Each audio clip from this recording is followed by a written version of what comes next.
Uttarakhand express आप देख रहे हैं, आपके साथ मैं हूं चांदनी धवन। बुलेटिन की शुरुआत बड़ी खबर के साथ करते हैं जो देहरादून से मिल रही है। आज सीएम धामी का उत्तरकाशी दौरा। चिन्यालीसौड़ में जनसंपर्क करेंगे पुष्कर सिंह धामी। कार्यकर्ताओं के साथ इंडोर मीटिंग भी करेंगे। दोपहर 1:15 पर लौटेंगे देहरादून। तो सीएम पुष्कर सिंह धामी आज कार्यकर्ताओं के साथ बैठक भी करेंगे। उत्तरकाशी का ये दौरा काफी अहम माना जा रहा है। चिन्यालीसौड़ में जनसंपर्क करेंगे, इंडोर मीटिंग भी करेंगे। उत्तराखंड चुनाव के लिए बीजेपी ने अपने स्टार प्रचारकों की लिस्ट जारी कर दी है। इस लिस्ट में पीएम मोदी, अमित शाह, जेपी नड्डा और सीएम पुष्कर सिंह धामी के समेत ही 30 नेताओं के नाम हैं। बीसी खंडूरी और भगत सिंह कोश्यारी को छोड़कर बीजेपी ने सभी पूर्व सीएम के नाम भी लिस्ट में शामिल किए हैं। और यूपी के सीएम योगी आदित्यनाथ भी उत्तराखंड आकर प्रचार प्रसार करेंगे। लिस्ट में उनका भी नाम है। और इसके अलावा सभी प्रभारी, चुनाव प्रभारी भी लिस्ट में है। नामांकन का दौर खत्म हो गया है और अब बीजेपी और कांग्रेस की कोशिश सोमवार शाम तक बागियों और नाराज नेताओं को मनाने की होगी, ताकि नाराजगी चुनाव में बड़े नुकसान की वजह न बने।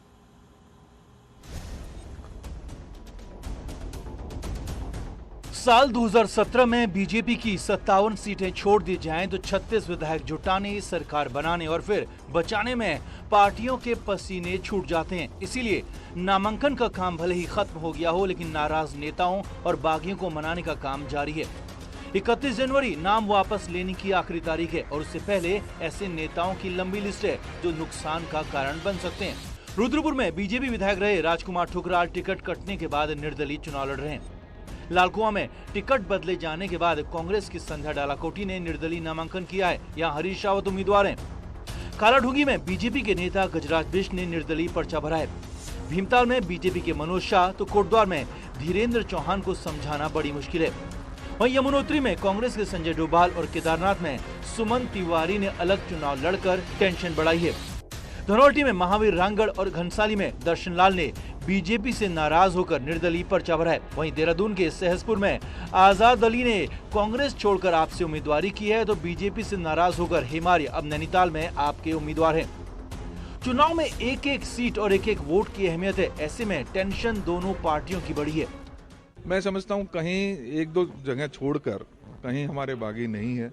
सभी जगह पर हमने बहुत अच्छी मैनेजमेंट की है, सबको साथ लेकर चलने की कोशिश की है और मुझे पूरा विश्वास है जब 30 तारीख आएगी तब तक कोई भी बागी मैदान में नहीं रहेगा। लेकिन भारतीय जनता पार्टी का संगठन ऐसा है और सिस्टम और डिसिप्लिन ऐसा है कि आप देखेंगे कि धीरे धीरे सारे कार्यकर्ता सिर्फ कमल का फूल देखेंगे और उसी के पीछे चलेंगे। इसका पूरा मुझे विश्वास है। उत्तराखंड जैसे छोटे राज्य में बहुमत की सरकार बनाना किसी चुनौती से कम नहीं। ऐसे में बीजेपी और कांग्रेस दोनों ही पार्टियों की कोशिश सोमवार शाम तक निर्दलीय और नाराज नेताओं को समझाने की, मनाने की होगी, ताकि बगावत 2022 में सत्ता से दूर रहने की वजह न बने। दीपांकर भट्ट, न्यूज़ 18 देहरादून। और चलिए सीधे आपको देहरादून लिए चलेंगे, जहां पे हमारे सहयोगी दीपांकर भट्ट हमारे साथ लाइव जुड़ गए हैं। दीपांकर, आज पूरे दिन भर की अगर बात करें तो क्या कुछ कार्यक्रम रहने वाला है, और साथ ही साथ ये भी है कि सीएम पुष्कर सिंह धामी उत्तरकाशी के दौरे पर रहेंगे और इंडोर मीटिंग भी करेंगे, कार्यकर्ताओं को जीत का मंत्र भी देंगे, और क्या कुछ रहने वाला है दिन भर हलचल? बिल्कुल चांदनी, 28 तारीख जनवरी यानी नामांकन की प्रक्रिया पूरी हो चुकी है। 31 जनवरी तक नाम वापसी की आखिरी तारीख है। लेकिन अब दोनों पार्टी कांग्रेस और बीजेपी के लिए सबसे बड़ी बात रहेगी प्रचार किस तरीके से आगे बढ़ाया जाए। तो मुख्यमंत्री पुष्कर सिंह धामी आज उत्तरकाशी के दौरे पर रहेंगे। चिन्यालीसौड़ में उनका एक जनसंपर्क का और वहां पर इंडोर मीटिंग का प्रोग्राम है। इससे पहले कल रुद्रप्रयाग में अमित शाह जो गृह मंत्री वो थे। इसी बीच में बीजेपी ने स्टार प्रचारकों की लिस्ट भी जारी कर दी, जिसमें प्रधानमंत्री नरेंद्र मोदी, जेपी नड्डा, अमित शाह, मुख्यमंत्री पुष्कर सिंह धामी, मदन कौशिक, उत्तर प्रदेश के मुख्यमंत्री योगी आदित्यनाथ, मध्य प्रदेश के मुख्यमंत्री शिवराज सिंह चौहान, इसके अलावा अपने पूर्व मुख्यमंत्री त्रिवेंद्र सिंह रावत, तीरथ सिंह रावत, इन सभी को के ऊपर कैंपेन की और प्रचार की जिम्मेदारी रहेगी। इस चुनाव में अभी तक कोविड की वजह से एक लहर नजर नहीं आई है। 5 साल यहां बीजेपी सत्ता में रही है, कांग्रेस विपक्ष में रही, लेकिन लहर दोनों तरफ से नजर नहीं आती। ऐसे में हर सीट पर 1 to 1 इलेक्शन है। हर नेता की सामने अपने विपक्षी उम्मीदवार से सीधी टक्कर का यहां पर स्थितियां हैं। तो ऐसे में अब जब बड़े नेता बीजेपी के आएंगे तो कहीं ना कहीं बीजेपी के नेताओं को उम्मीद है कि माहौल उनकी तरफ थोड़ा स्विंग जरूर होगा। तो आज पुष्कर धामी जो उत्तरकाशी का दौरा करने वाले हैं उसमें भी यही उम्मीद कर रहे हैं कि अब पहले छोटे जिलों को कंप्लीट किया जाए। कल रुद्रप्रयाग में अमित शाह थे, आज उत्तरकाशी, उसके बाद फिर चंपावत, बागेश्वर, छोटे जिले, और फिर बाद में जैसे जैसे इलेक्शन आगे बढ़ेगा फिर बड़े जिलों पर यह प्रचार तेज होगा। बिल्कुल दीपांकर, और ये भी देखा जा रहा है कि जैसा कि अभी आप भी बता रहे थे कि स्टार प्रचारकों की लिस्ट जो है वो जारी कर दी गई है। तो ये भी कहा जा सकता है कि अब जैसे जैसे दिन नजदीक आ रहे हैं वैसी वैसी जिम्मेदारियां बढ़ती जा रही हैं, चुनौतियां नजर आ रही हैं और कांटे की टक्कर जो है वो भी देखने को मिल रही है उत्तराखंड या देहरादून की बात करें तो।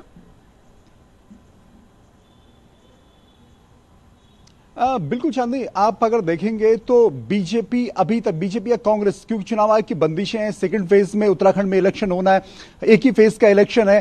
तो अब 1 तारीख से लेकर 12 तारीख तक जो छूट मिली है कि ओपन में 500 लोगों की गैदरिंग के साथ आप सभाएं कर सकते हैं, तो वहां पर अब सभी माफ कीजिए, सभी नेता या जो विधायक प्रत्याशी हैं या सभी लोग अपनी तरफ से कोशिश करेंगे कि बड़े नेता उनके यहां पर आए। और बीजेपी की अगर खासतौर पर बात करें तो बीजेपी के पास इस वक्त, क्योंकि सेंटर में गवर्नमेंट है, तमाम राज्यों में सरकारें हैं, तो स्टार प्रचारकों की कमी नहीं है। तो बीजेपी कहीं ना कहीं पूरे इलेक्शन को अपनी तरफ कैच करने के लिए, अपनी तरफ स्विंग करने के लिए, और 36 का आंकड़ा कंप्लीट है, क्योंकि 57 विधायकों की सरकार यहां पर एग्जिस्टिंग है, तो वो आंकड़ा कहीं ना कहीं कैच हो, इसकी कोशिश बीजेपी की जरूर रहेगी। और सबसे बड़ी बात अभी फिलहाल बीजेपी कांग्रेस के लिए बड़ी यह है कि बागियों को किस तरीके से थामा जाए, जिन्होंने या तो निर्दलीय पर्चा भरा है या फिर दूसरी पार्टियों से उन्होंने यूकेडी, आम आदमी पार्टी या किसी दूसरी पार्टी से पर्चा भरा है, उनको 31 तारीख तक किसी तरीके से समझाया जाए।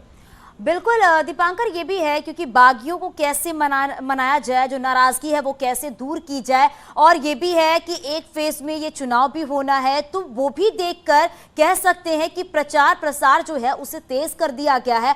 और इसी के दौरान ये भी देखा जा रहा है कि जो बड़े दिग्गज है वो भी अब ग्राउंड जीरो पर रह के जनता के बीच जा रहे हैं, डोर टू डोर कैंपेन कर रहे हैं, ताकि वो जनता के बीच विश्वास बना सके और डबल इंजन की सरकार जो उसे वापस लाया जा सके।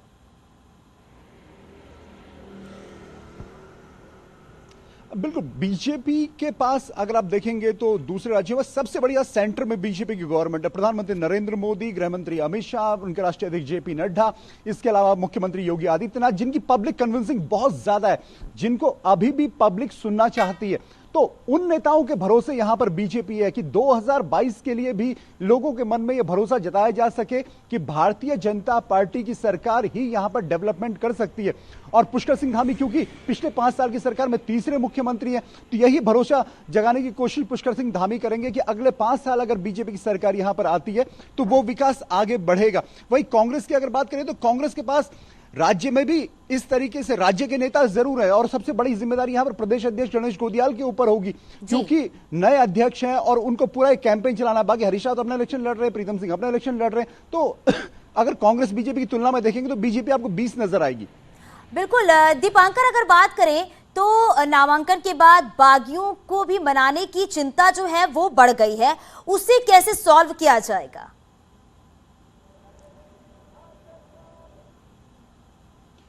अब नेताओं के पास या दोनों पार्टियों के पास एक ही चारा है कि किसी तरीके से बागियों को समझाया जाए। अगर बागी नहीं समझते हैं तो दोनों पार्टियों के लिए, बीजेपी और कांग्रेस, जिस पार्टी से जो नेता बागी हुआ है वो पार्टी के लिए मुसीबत बन सकता है, क्योंकि उत्तराखंड छोटा प्रदेश है। बिल्कुल दीपांकर, आज दिन भर क्या कुछ हलचल रहेगी देहरादून में वो आपने बताया। बहुत शुक्रिया इस पूरी जानकारी के लिए। गृह मंत्री अमित शाह ने कल रुद्रप्रयाग का दौरा किया, वहां घर घर प्रचार भी किया और बाबा रुद्रनाथ मंदिर में पूजा अर्चना की, और इसके साथ ही मातृशक्ति संवाद, अनुसूचित जाति समाज और पूर्व सैनिकों के साथ संवाद किया, ताकि बीजेपी के साथ लोगों को जोड़ा जा सके।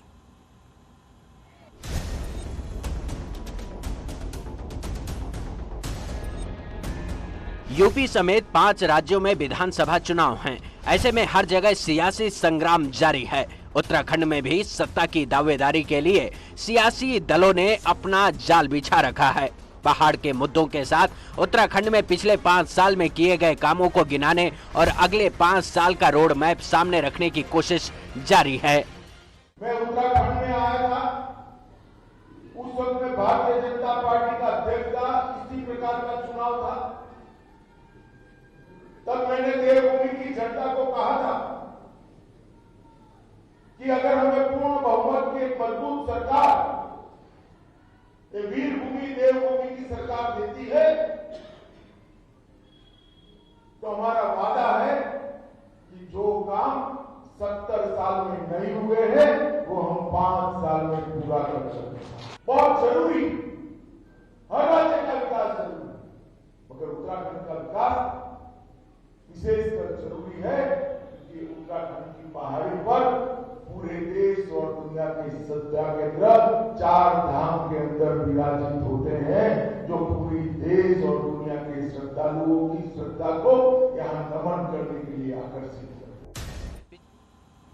सीएम पुष्कर सिंह धामी लगातार चुनाव प्रचार में जुटे हुए हैं और कल अपनी विधानसभा खटीमा से लगी नानक मत्ता पहुंचे। पहले सीएम धामी ने गुरुद्वारे में मत्था टेका, उसके बाद नानक मत्ता विधायक और बीजेपी प्रत्याशी प्रेम राणा के लिए झनकट और नानक मत्ता में 2 जनसभा कार्यक्रम में शामिल हुए। नानक मत्ता को पर्यटन का हब बनाने के साथ ही सीएम पुष्कर सिंह धामी बीजेपी प्रत्याशी राणा की जीत का दावा किया।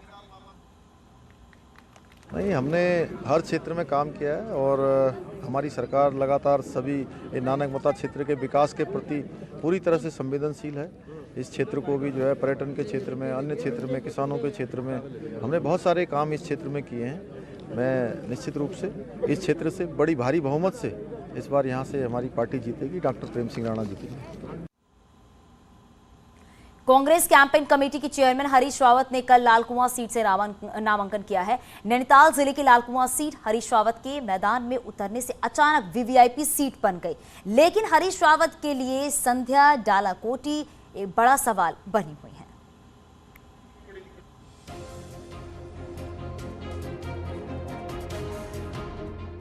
कांग्रेस कैंपेन कमेटी के चेयरमैन और पूर्व मुख्यमंत्री हरीश रावत आखिरकार भगवान का आशीर्वाद लेकर लालकुआं से चुनावी मैदान में उतर गए। नामांकन के अंतिम दिन हरीश रावत नामांकन करने पहुंचे और खुद को लालकुआं का लाल करार दे दिया और उन कामों की फेहरिस्त मीडिया के सामने रख दी जो उन्होंने लालकुआं के लिए अकेले किए हैं। लालकुआं से मेरा बड़ा पुराना संबंध है। जब बिंदु खत्ता पर संकट आया था, जब पुलिस और फॉरेस्ट इनको बेदखल करना चाहते थे, उस समय मैंने राज्य सरकार की कैबिनेट में घुस करके विश्वनाथ प्रताप सिंह जी से एक आदेश करवाया था कि यथास्थिति रखी जाए, यथास्थिति रखी जाए। और मुझे ये कहते हुए खुशी है कि वो यथास्थिति आज भी बनी हुई है। दूसरी तरफ बीजेपी प्रत्याशी मोहन बिष्ट हरीश रावत को बाहरी कैंडिडेट बताकर खेलने की कोशिश करते दिखे। यही नहीं, मोहन बिष्ट ने हरीश रावत को शेर करार दिया और कहा कि उनके पास शेर को हराकर बब्बर शेर बनने का मौका है। कई दफे ऐसा कांग्रेस नेता रणदीप सुरजेवाला ने देहरादून में प्रेस कॉन्फ्रेंस कर बीजेपी पर जमकर हमला बोला। उन्होंने कहा कि बीजेपी शौर्य के नाम पर वोट लेती है जबकि सेना के हितों पर चोट करती है। बीजेपी सैनिकों की बहादुरी का इस्तेमाल सिर्फ वोट के लिए करती है। देवभूमि का इतिहास रणबांकुरों से भरा हुआ है और यहाँ के योद्धाओं की गाथा इतिहास के पन्नों में दर्ज है। शौर्य के नाम पर वोट और सेना के हितों पर चोट। भारतीय जनता पार्टी ने लगातार हमारे वीर बांकुरों, हमारे सैनिकों के शौर्य, उनकी बहादुरी, उसका इस्तेमाल वोट के लिए तो किया, पर जब जब उनके हितों की बात आती है तो भारतीय जनता पार्टी ने हमेशा सेना हो या पैरामिलिट्री फोर्सेस, उनके हितों पर चोट पहुंचाई। कई दिनों से लगातार हो रही बर्फबारी के बाद कल ऊंचाई वाले इलाकों में मौसम साफ रहा और धूप खिलने के साथ ही बर्फ की शानदार तस्वीरें देखने को मिली। बद्रीनाथ के आसपास 5 फीट तक बर्फ जम चुकी है। बद्रीनाथ मंदिर परिसर और साके तिराहे से लेकर माड़ा तिराहे तक हर जगह सिर्फ बर्फ नजर आ रही है। पूरी बद्रीपुरी चांदी की तरह चमकती हुई नजर आई। औली में पिछले दिनों हुई बर्फबारी के बाद यहां पर्यटक जमकर स्काइंग कर रहे हैं और धूप खिलने के बाद मौसम और सुहाना हो गया है। चारों तरफ बर्फ देखकर पर्यटक भी खुश नजर आए। औली में लगभग 4 से 5 फीट तक बर्फ जमी हुई है। औली में बर्फबारी के बाद लगातार पर्यटकों की संख्या बढ़ती जा रही है। हालांकि बर्फबारी के बाद पहाड़ों में ठंड बढ़ रही है, लेकिन पहाड़ों के नजारे सुंदर हो गए हैं।